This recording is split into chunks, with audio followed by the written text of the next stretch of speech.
So, you hear about this movie Parasite? It's pretty good. Won the Palme d'Or at the Cannes Film Festival. Gained a lot of awards recognition.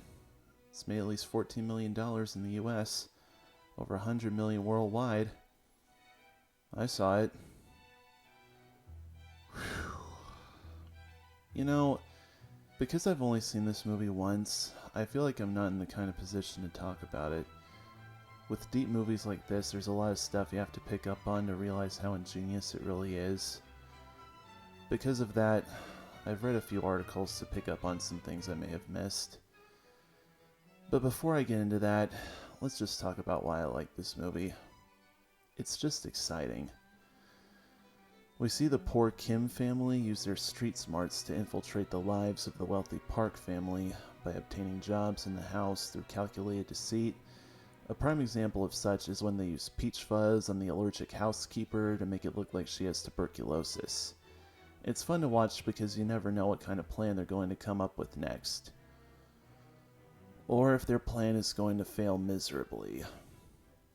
About halfway through, the old housekeeper returns, and we learn that her husband has been hiding beneath the Park home in a secret bunker away from loan sharks.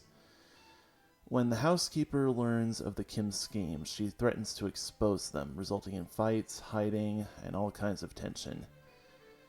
Anyway, one symbolic thing I like often in movies is how history repeats itself.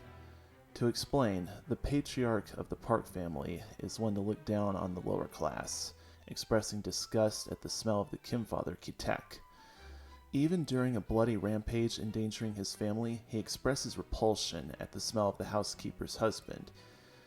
This emotionally triggers Mr. Kim, who ultimately murders Mr. Park. Kim then decides to hide in the bunker, which the Parks were never aware of. In the end, the Kim's daughter Ki-jung winds up dead, son Kyu-woo and mother Chung-suk are put on probation, and Kyu-woo learns of his father's location. Something Ki-taek tells his son near the end is that it's better not to have a plan, as it will eventually fall apart.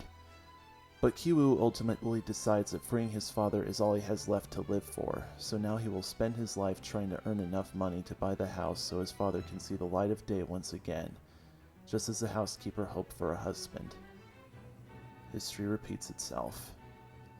Like I said, there are several things I missed, and many more I hope to pick up on with repeated viewings, like how director Joon-ho spent multiple takes trying to capture a passing-by bus to create a sense of tension as the plot began to kick in. Or what the identical first and final shots represented.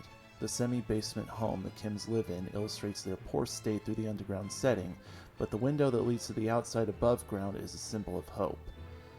At this point, this is all they now and ever had, is hope. And the only method they know how to use is the one they've always been using. Infest.